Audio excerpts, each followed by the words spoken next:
Good morning and welcome to Rosslyn Hill Chapel, a spiritual home for open minds. I'm James Chirian Kandit, a chapel elder and worship assistant for this Unitarian service.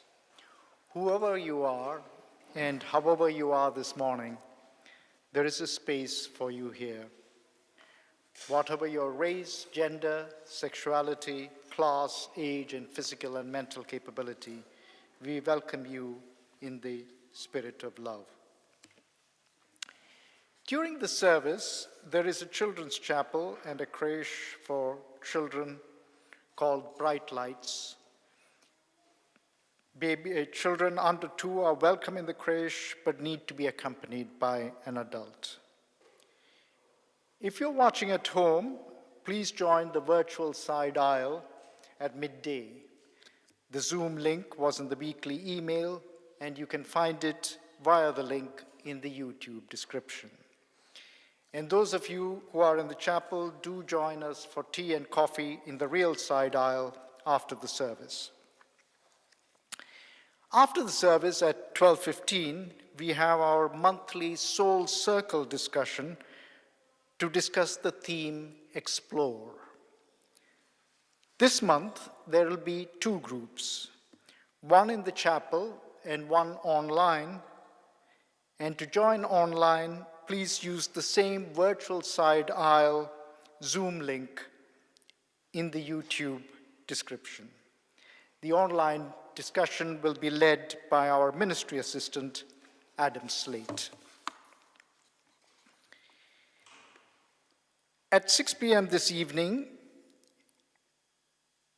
we will have mindfulness meditation, and at 7 p.m., there's this month's Soul Furl, an evening of acoustic music, poetry, and storytelling with special guest musicians.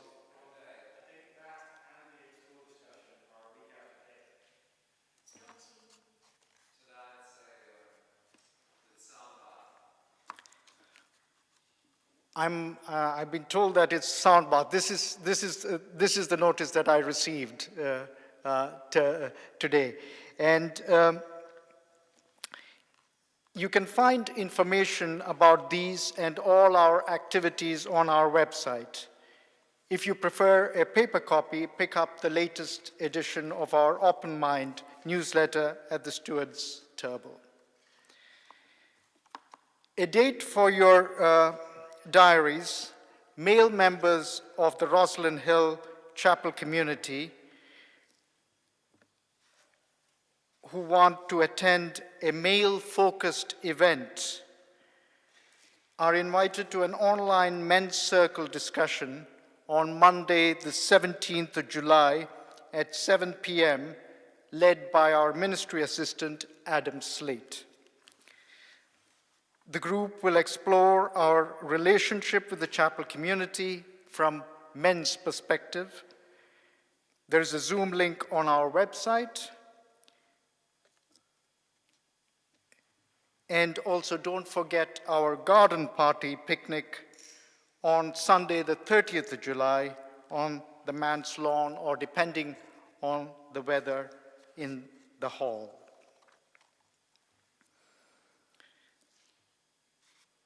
The collection plate today will be divided between the upkeep of our chapel and our new community initiatives to expand our provision for under 5s to a weekly Saturday club and offer a monthly Sunday community lunch in our hall starting in September. The collection will be taken during the offertory, and because of a problem with the card reader, we will only be having a cash collection today.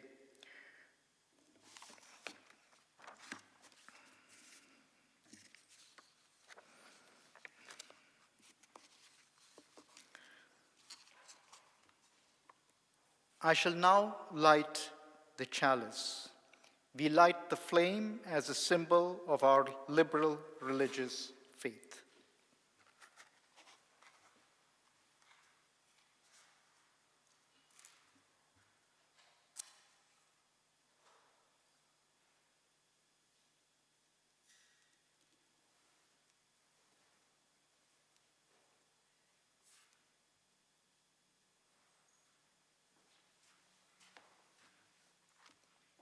May this flame be as the light of knowledge in our minds and the warmth of love in our hearts.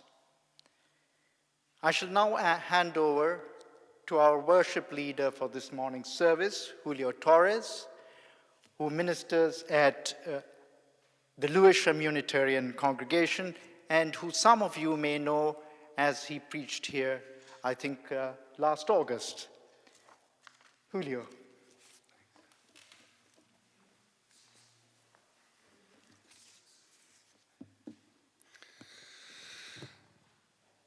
Hi, all. Good to see y'all. Good to see y'all. Yeah. And I can't see y'all, but you're my mind's eye, you know. Today's service is about where do we find the divine. So, very broad topic, you know, very conversational, or if you want to be in your own space, you're welcome to do so later. But today, very lighthearted day. That being said, I'll be sharing a little bit about the Gospel of Thomas. This was a Gnostic gospel, and it had a particular phrase which, when I was raised Roman Catholic, it spoke very highly to me. Talking about where if you split a stone, you will find me. If you split a piece of wood, I am there. Again, just talking about where one can find the divine. And when I was raised Roman Catholic, it was very much there was a cross. You know, it was very strict as to where the divine was found. At least I felt that way growing up. But us Unitarians, I think, are a bit more open-minded than that. And that's what today is. So later today, we'll have an activity here with the world map, literally saying where you might have found the divine in the world. You know, you got a little doodling section in your orders of service. Back there, I see a bunch of colored pens. You could do a bit of doodling if you want to draw where you've seen the divine. And then, oh no, there's some more paper there. So then, either way, you could also write maybe a poetry or describe a journal entry where you found the divine. And then we could talk about it. I think if Unitarians are good about anything, it's about listening and talking to each other. So, that being said, I thank you all for listening. And now is the time in our service for the greeting. So, how do y'all feel about standing up, saying hi to each other, introducing yourselves, give or take a minute, just, handshake, high five, hug it out if you know each other. Yeah? Anybody want a high five? Yeah? Who wants a high? Yeah, there it is, a high five.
Dearly beloved, I want to draw y'all back. Just going to draw y'all back. Because now is the time for song. So if y'all happen to have a lovely purple hymnal, we'll be singing number 64. And Jen will play a little bit first, and then we'll sing along. So Jen, would you mind? Thank you.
Testing the old testing 1, 2. Can y'all hear me? All right. Yeah? Good.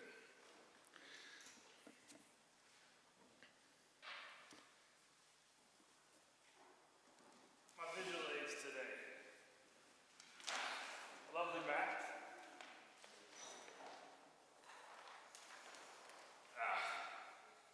And a lovely book I found. Which has all manner of spiritual places in the world.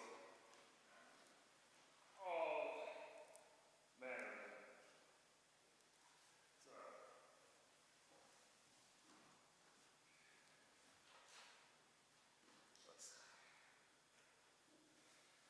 So, there was a group of kids all around the world, right? All over the place. You mind if I say hello on this? Okay. Yeah. All over the place. Here.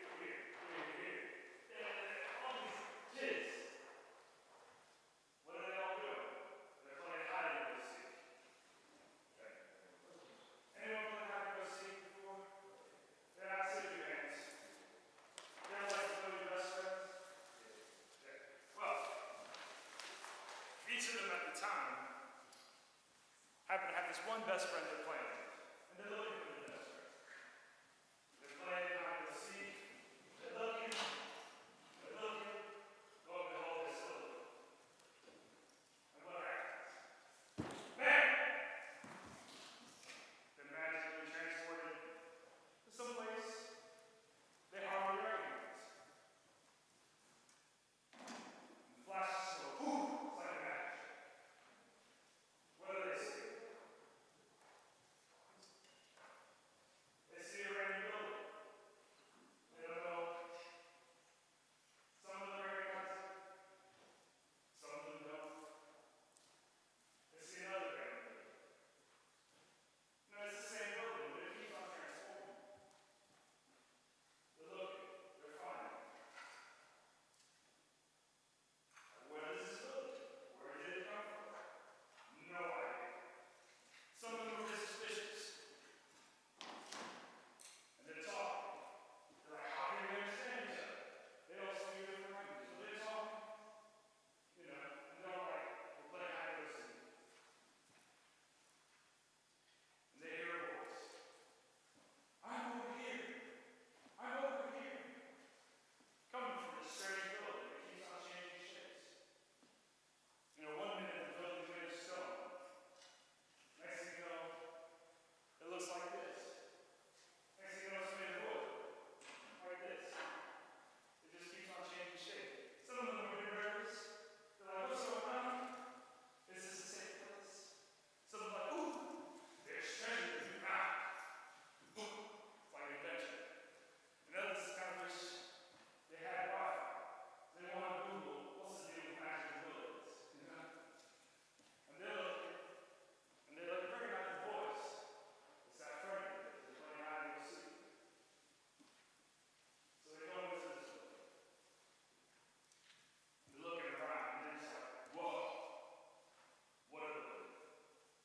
They've never seen a place like it before. And they're spending hours looking for their friend, talking to each other. When lo and behold,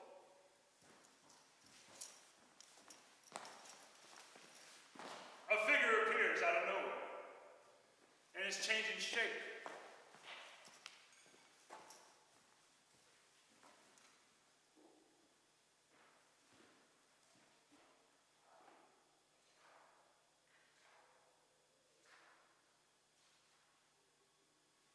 Some people saw one of these people. Right? You now see them back. Some of them saw these people.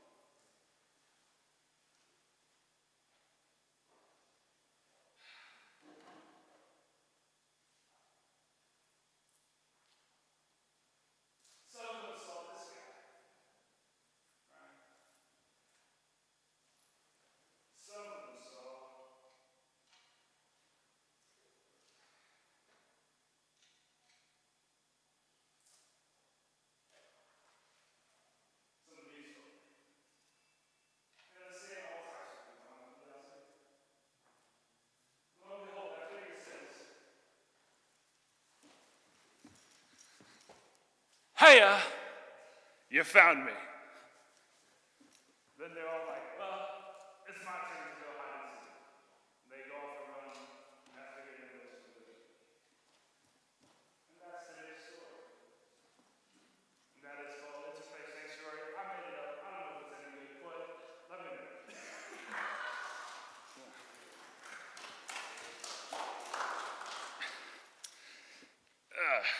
Right.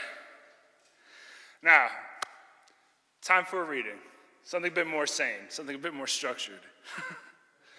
James, would you mind coming up? So this is from the Gospel of Thomas. Now, if you don't know old Tommy, that's okay. I heard about him by accident.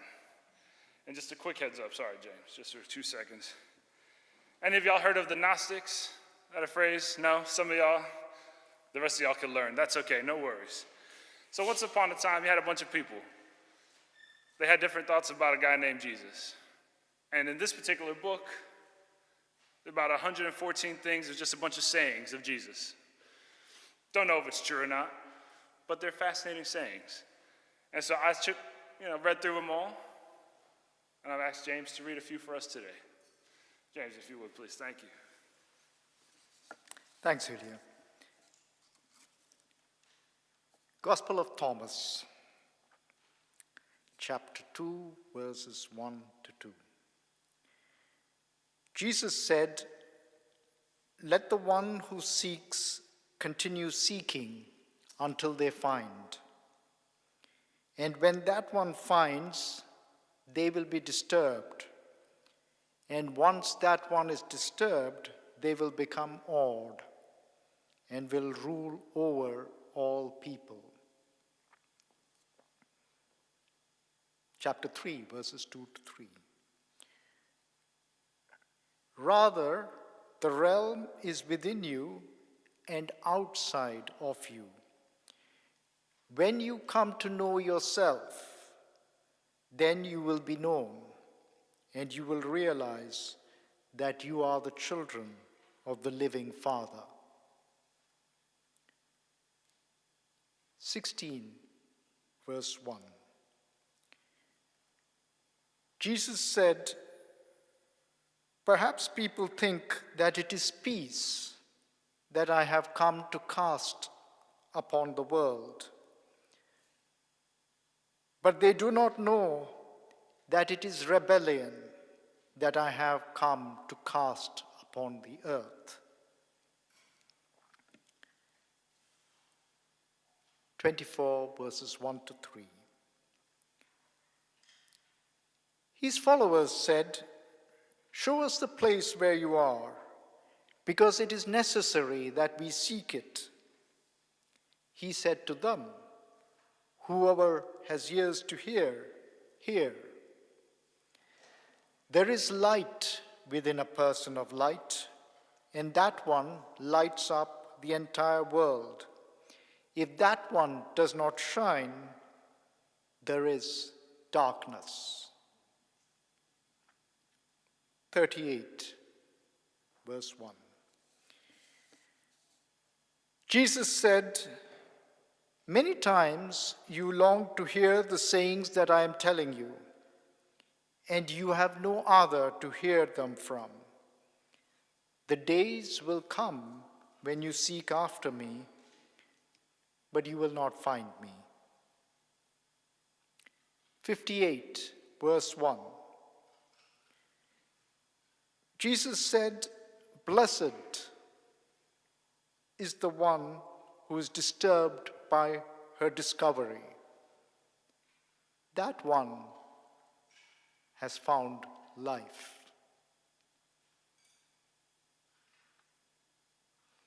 77, verse 1.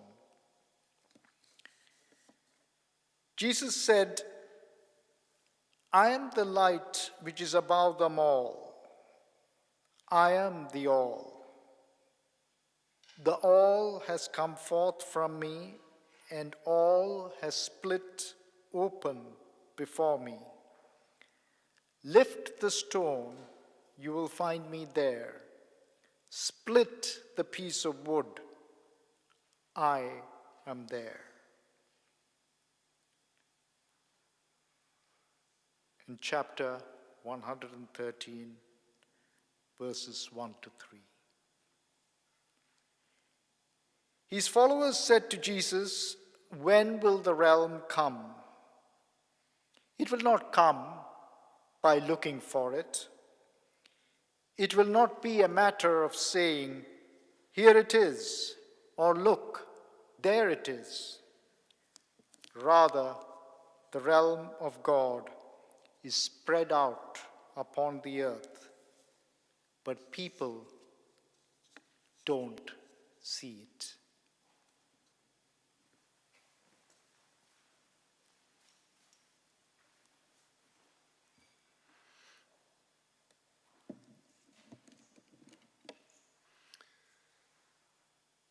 Now is the time in our worship for the offertory. The collection is divided between the chapel and the chapel's community initiatives. So, give as you're able. Thank you very much.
Now is the time in our service for a bit of a mindfulness meditation.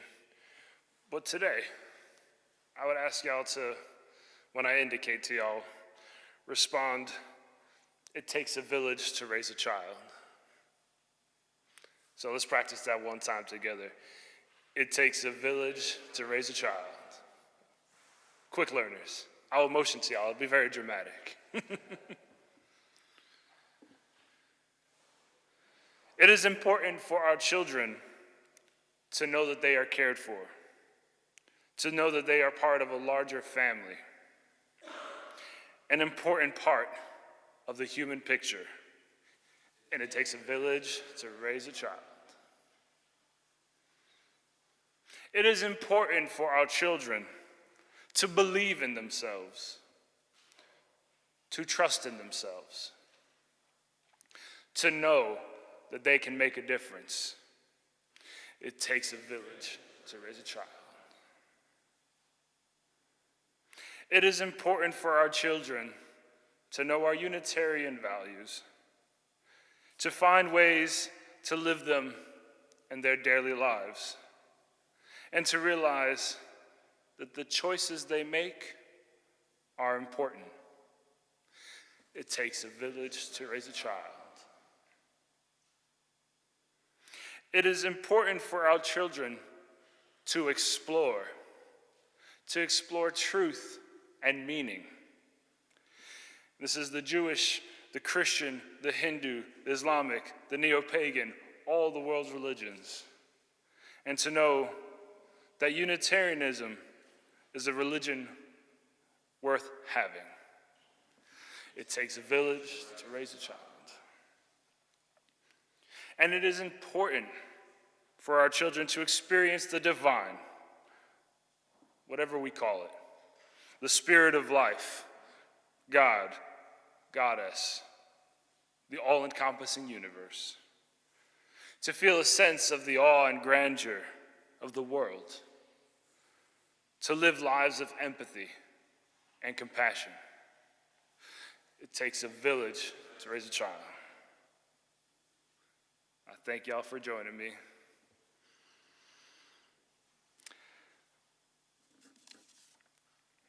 So, now is a bit more of an interactive part of the worship service. I'll keep track of time, don't y'all worry about it. You just enjoy yourselves. We got these 3 areas you're welcome to hang out in. One, where you can take some of these lovely gold-colored dots and talk about places in the world where you found the divine. Have a bit of a chat. You have something in your order of service or pieces of paper that's in the back in these 2 corners. We can do a bit of doodling. Maybe draw yourself a time where you found the divine. And then the other activity, if you so choose, again, another table. Poetic words, where you may want to poetically describe the times where you've had an encounter with the divine. Now, I'll be floating around. You are also welcome to float around. But yeah, we got about 20 minutes, so have fun. Do a bit of exploring. And y'all online, I recommend Google Maps. Get your Word document open, have at it. So please, go on. How would you define it?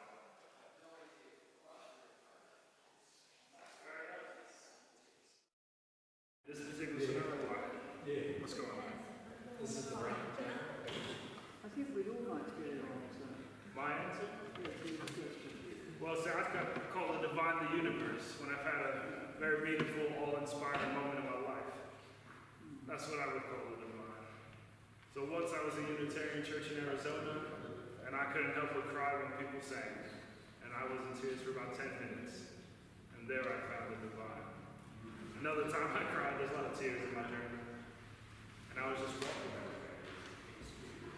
God hit me with the message. I don't know if it's true or not, it could have been my imagination. But that's how I saw the divine. So. Did I skip the music? I did, in fact, skip the music. You know what? That's why I need to separate these out. Dearly beloved, I take it back. Yeah. I'll tell you, we'll do that at the end then. I'm sorry. I made a mistake. My bad, Jen. I need to. No, that's fine. I've got it for the end.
Go around chatting to everybody. You're good, but he's going he was worried that we haven't much space on the British. Oh, you've got museum. I got lots of places.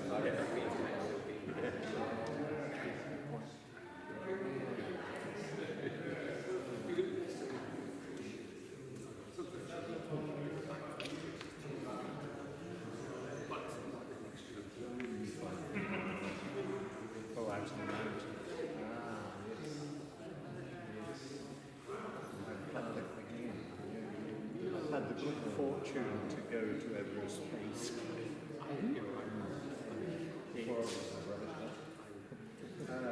they periodically I've been on the Chinese side, and last time I was at the military camp, so the squaddies are told to clearly turn. But as high as Mont and the peak rises up the same distance again. It's fantastic sight. Well, most people go, the treks will take you in on the Nepal side. Although people,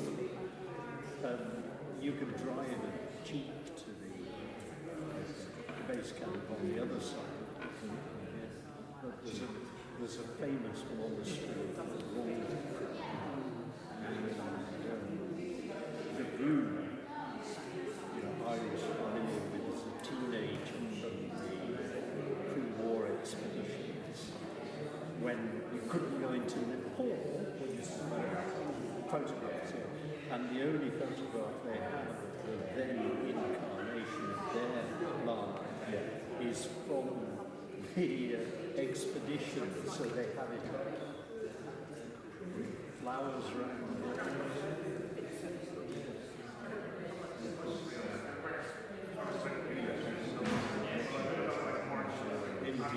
and he did all coincide with the coronation the newspaper. But he did all lots of work. I don't know. Have you seen the videos of the airport of Nanchang? It's all a 10 degree slope.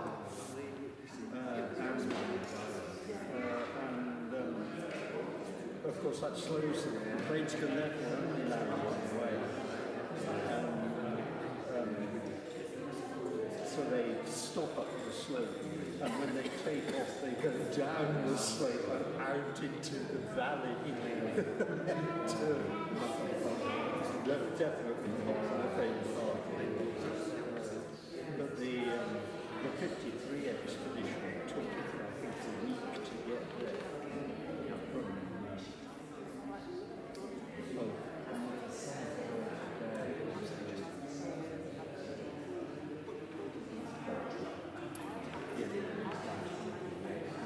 Yes. Basically runs up. Without oxygen.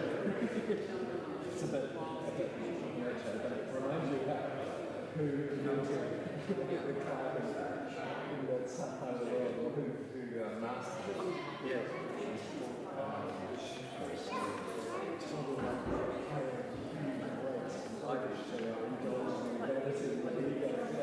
Look at the lots of jokes. I've read Tenzing's dictated biographies, and they call oxygen Sahib Zen.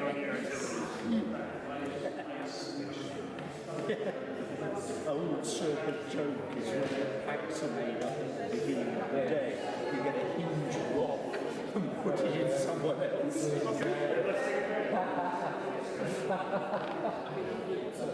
My favourite story comes from North Wales, where there's a training centre, so people who want to get a mountain leaders certificate at school they need one. They go there on courses, and the instructor had the story. He was really high up on snow, and they were always doing sneakers. Right. Danger day.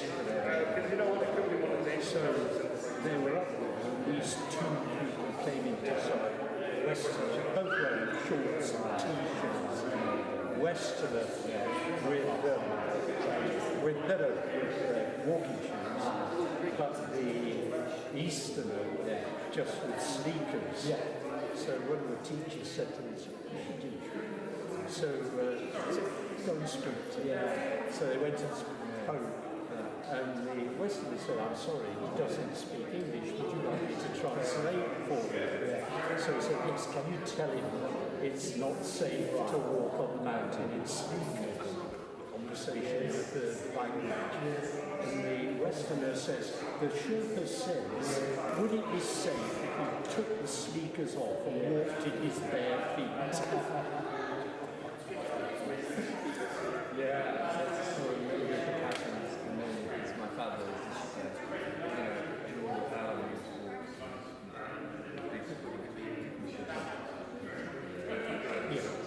but like that effect, I tend to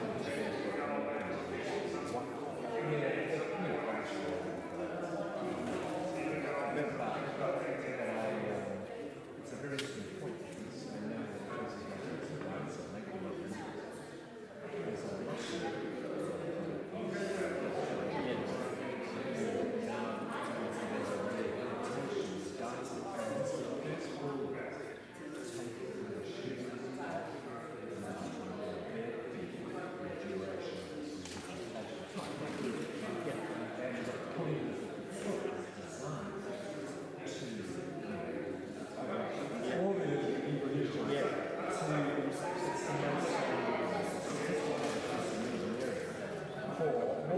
Yes, what we do is we find request solving. Yes, one way or another, everything we generate.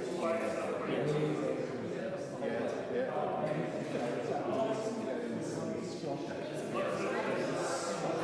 Oh, and our social life is so wrong.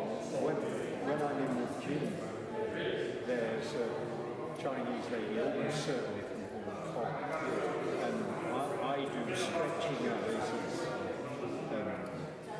They have a stretching machine, and she can practically get her feet to the ears of it.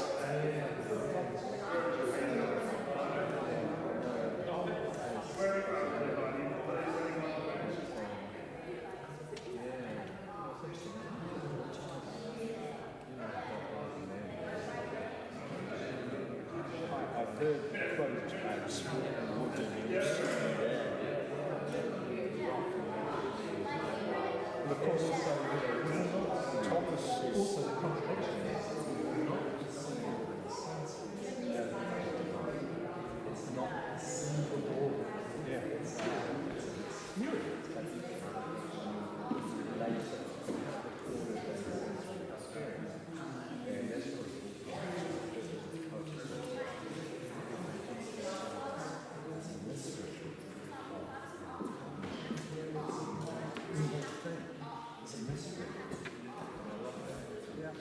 Anyway, I'm just going to put my golden spot.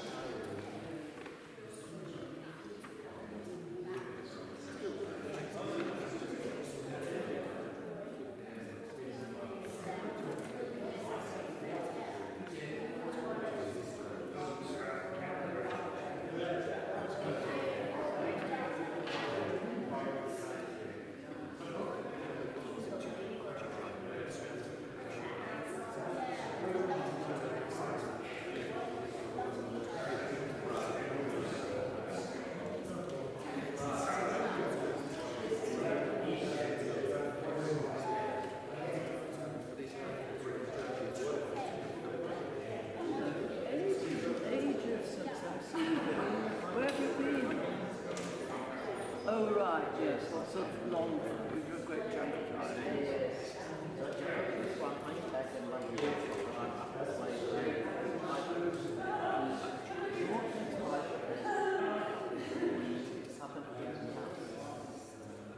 No, completely missed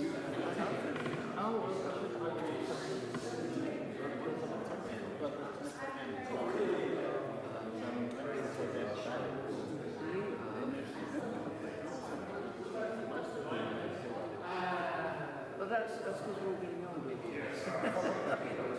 know what gives us older right now. But this is a fact.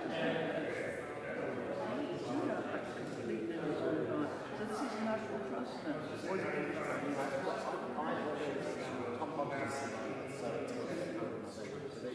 They're just using it. Oh, I love it. One, I love the compact.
Yes, yes.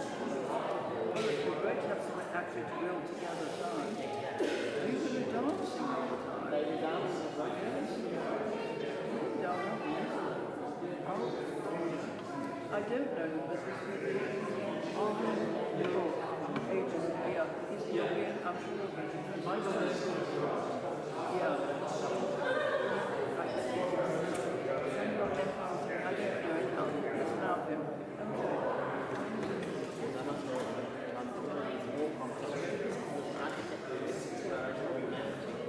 right.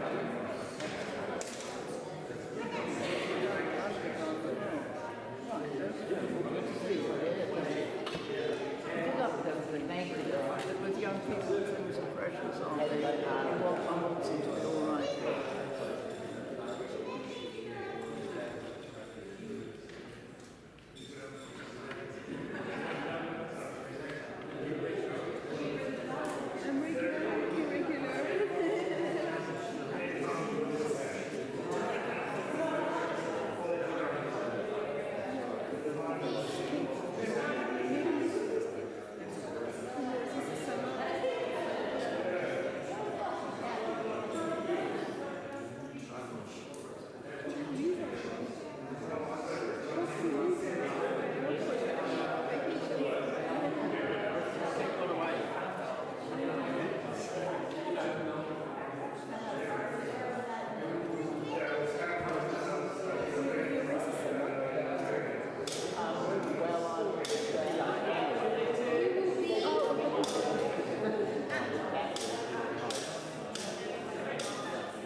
Dearly beloved, howdy.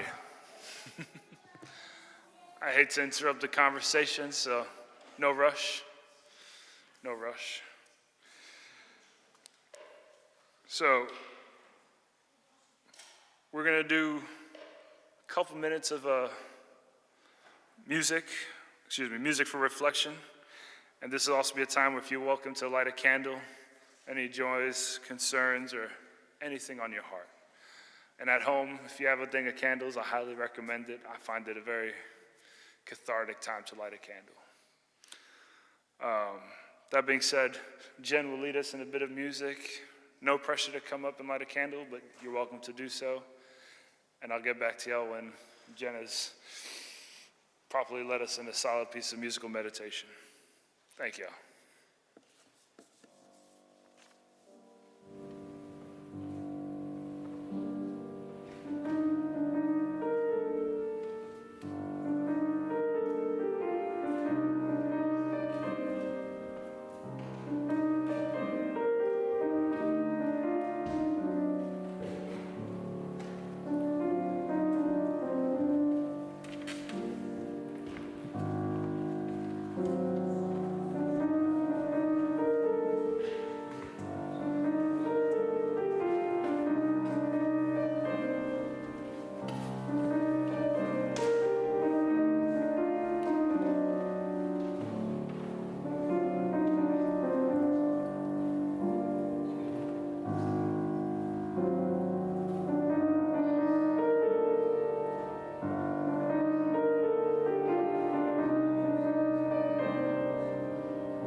Thank you, Jen, for that lovely piece of music.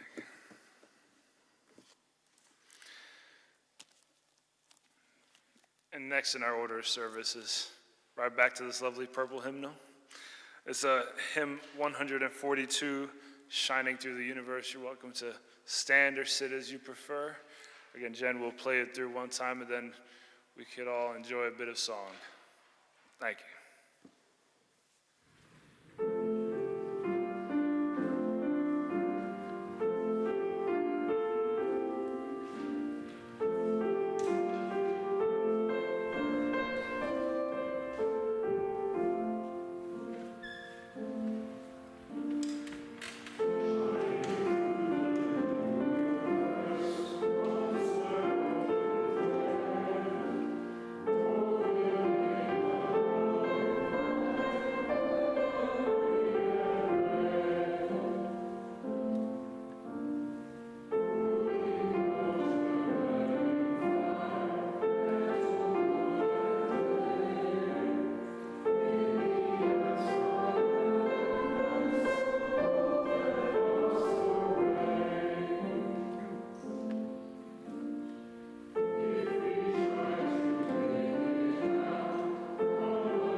the blessing I give to you today, and that I appreciate in return, may you find the divine, whether in that traditional ethereal sense, or may you find it in the love of your fellow human being, in the love of parent to child, and the love of friend to friend. May you find that spirit of compassion and justice everywhere you go.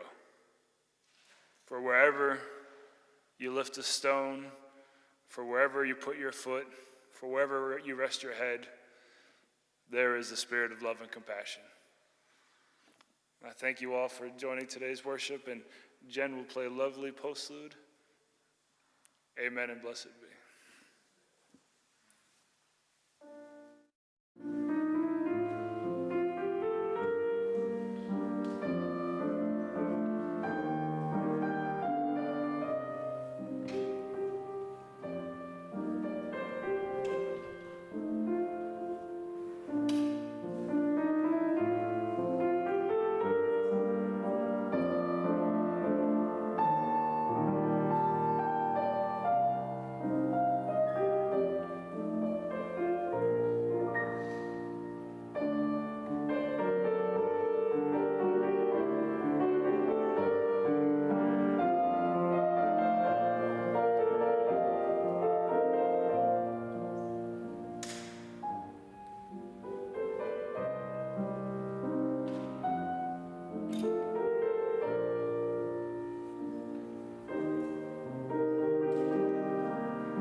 Thanks very much to Jen for the beautiful piano music you gave us today. And also thanks to one of our number, Roger Mason, for the words of the last hymn that we sang, which is it's rare to have the privilege of singing a hymn composed by one of our own or translated by one of our own. And thanks most of all to Julio for being here with us today and for the wonderful words that he shared with us. And to our stewards, Cale and Roger. Please help yourself to tea and coffee and refreshments in the side aisle. We'll have to help ourselves as Margaret has had to leave early today doing some work in the 2 schools that she serves in this borough. So, and thank you all for being here.